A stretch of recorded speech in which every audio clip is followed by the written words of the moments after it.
मित्रों आज के इस वीडियो में हम लोग सीखेंगे जनन के प्रकार। जनन दो प्रकार के होते हैं, अलैंगिक जनन और लैंगिक जनन।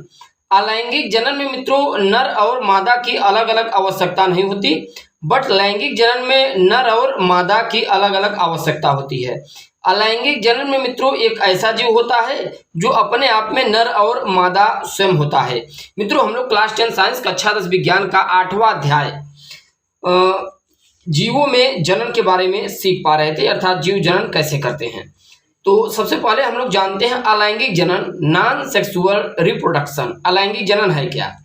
देखिए अलैंगिक जनन मित्रों सबसे पहले आप जान लीजिए नर और मादा की आवश्यकता नहीं होती। अलैंगिक जनन नॉन सेक्सुअल रिप्रोडक्शन है क्या? अलैंगिक जनन कोशिकाओं के बिना ही एक जनक द्वारा नए संतान का निर्माण करता है। देखिए अलैंगिक जनन कोशिकाओं के बिना ही एक ही जनक के द्वारा नए संतान का निर्माण कर लेता है। एक ही जनक के द्वारा, इसमें दो जनक की आवश्यकता होती ही नहीं। जीवों में अलैंगिक जनन कहलाता है, राइट। पादपों और जंतुओं दोनों में ही अलैंगिक जनन पाया जाता है। पादपों जो पादप होते हैं मित्रों, अलैंगिक जनन विभिन्न प्रकार के पाया जाता है जो पादप होते हैं। जंतुओं में अलैंगिक जनन मुख्यतः पुनरुद्भवन तक ही सीमित होता है। देखिए जो पादप होते हैं इनमें लैंगिक जनन की जो क्षमता होती है बहुत दूर तक होती है, बट जो लैंगिक जनन पुनरुद्भवन होते हैं इनमें अलग अलग सिस्टम्स होते हैं। अलैंगिक जनन का अध्ययन जंतुओं में एक ही कोश की और बहुकोश की प्रकार में अलग अलग किया जाता है, राइट। अब देखिए मित्रों अलैंगिक जनन की आवश्यकता क्या है, अर्थात इनके लक्षण क्या है। इनमें संतान एक ही जनक के द्वारा होता है, नर या मादा, राइट। इस प्रकार के जनक में युग्मकों का निर्माण व निषेचन नहीं होता। अब जरा इस चीज को मित्रों हम आपको फिगर से समझा देते हैं, आखिर में इसमें निषेचन क्यों नहीं होता।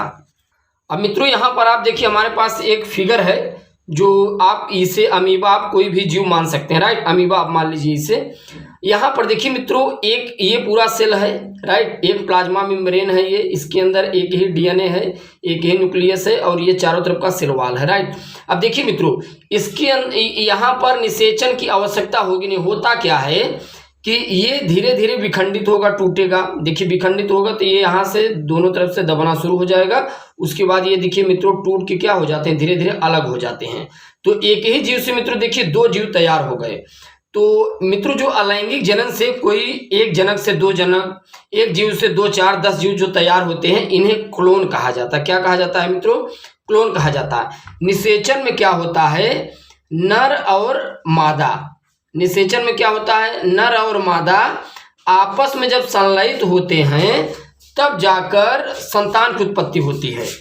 अब देखिए अलैंगिक जनन के अंतर्गत मित्रों सबसे पहला जो हेडलाइंस आता है विखंडन, फिजन। इस विधि में परिपक्व को पादप विभाजित होकर दो कोशिकाओं में विभक्त हो जाता है। यह क्रिया विखंडन कहलाती है। मित्रों हमने आपको बताया जो विखंडन है अभी हमने आपको दिखाया, पादप हो चाहे जंतु हो दो भागों में परिपक्व होकर विखंडित हो जाता है, तब वहां एक जीव मतलब दो जीव बना लेते हैं, राइट। अब यहाँ पर देखिए इसका जो एग्जाम्पल होता है क्या है, जैसे जीवाणु है, युगलिना है, अमीबा है। इसमें सर्वप्रथम केंद्रक विभाजित होता है तथा बाद में कोशिका द्रव्य विभाजित हो जाता है। मित्रों हमने आपको ये दिखाया भी समझाया भी, यही आप एग्जाम्पल समझ सकते हैं इसके अंदर। कभी कभी मित्रों क्या होता है केंद्रक अनेक बार विभाजित होकर अनेक खंडों में बढ़ जाता है, इसलिए इस क्रिया को बहुविखंडन भी कहा जाता है। अब ध्यान दीजिए खंडन यानी कि फॉर्मोगेशन क्या है। इस विधि में बहुकोश की जीव पूर्ण वृद्धि करके 2 या 2 से अधिक खंडों में टूट जाते हैं। इसके पश्चात प्रत्येक खंड वृद्धि करके पूर्ण जीव बना लेते हैं, जैसे स्पायरोगारा और राइजोपास, हाइड्रा, यूलोथ्रिक्स, राइट, ये सब हैं। अब देखिए मित्रों इसके बाद आता है मुकुलन, बडिंग।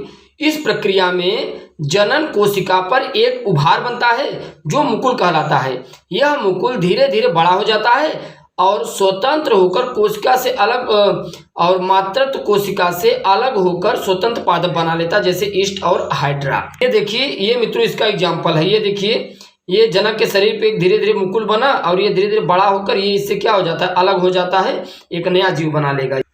इसके बाद आता है मित्रों रीजनरेशन पुनरुद्भवन, किसी जंतु के किसी भाग को काट कर सामान्यतः नए जंतु की उत्पत्ति होना पुनरुद्भवन कहलाता है, जैसे हाइड्रा और प्लेनेरिया। यहाँ पर देखिए मित्रों, इसका जो एग्जाम्पल है, किसी जीव को जब अनेक खंडों में विभक्त कर दिया जाता है, ये देखिए विभक्त हुए और इधर ये विभक्त हुआ, इधर ये विभक्त हुआ, तो ये आप देख पा रहे हैं मित्रों, एक ही जीव कई भागों में जब कट जाता है, अलग हो जाता है, तो एक नया जीव बना लेते हैं ये अलग अलग होकर। अब यहाँ पर देखिए इस पॉइंट में क्या लिखा गया है, यदि जीवों को अनेक टुकड़ों में काट दिया जाए तो प्रत्येक भाग वृद्धि एवं विभाजन द्वारा विकसित होकर पूर्ण जीव का निर्माण कर लेता है। ये देखिए मित्रों, अगर एक जीव को अनेक खंडों में विभाजित कर देंगे तो भी यह तैयार हो जाता है, राइट। अब देखिए मित्रों, बीजाणुओं द्वारा क्या होता है। बीजाणु का मित्रों देखिए हमारे पास इसका एक एग्जाम्पल भी है, यहाँ हम आपको दिखा रहे हैं जो बीजाणु का है। यहाँ पर देखिए ये मित्रों जो आप देख पा रहे हैं ना बीजाणु, ये अलग अलग टूट कर अलग अलग बीजाणु जो जहाँ पर दूर कहीं जाकर एक नया पौधा, एक नया पुष्प तैयार करते हैं। यही है इसके अंतर्गत, यहाँ पूरा हेडिंग पढ़ सकते हैं, राइट। और यहाँ पर एग्जाम्पल दिया गया है म्यूकर फर्न अमीबा। चलिए हम आपको दिखा भी देते हैं, समझा भी देते हैं। चल बीजाणुओं द्वारा चल बीजाणु मुक्त होकर, देखिए मुक्त होकर सामान्य पादप की तरह जीवन व्यतीत करने लगते हैं। एक कोश की पादपों में बहुविखंडन के पश्चात चल बीजाणुओं का निर्माण हो जाता है।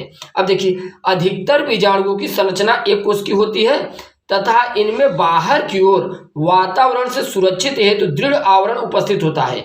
यह आवरण मुकुल परिस्थितियों में फट जाता है और बीजाणु मुक्त होकर नए जीव का निर्माण कर लेते हैं। इनका प्रकीर्णन वायु या जल द्वारा होता है। यानी कि मित्रों ये देखिए, ये वायु के द्वारा अलग होकर दूर कहीं जाकर एक नया पौधा, पुष्प जो भी हो अपना तैयार करते हैं, राइट। अब मित्रों हम लोग नेक्स्ट वीडियो के लेक्चर के साथ मुलाकात करते हैं। हमने प्लेलिस्ट में लगभग पूरा प्रोवाइड किया है हाई स्कूल का, वहाँ से आप जाके अपनी तैयारी कर सकते हैं। जय हिंद, जय भारत।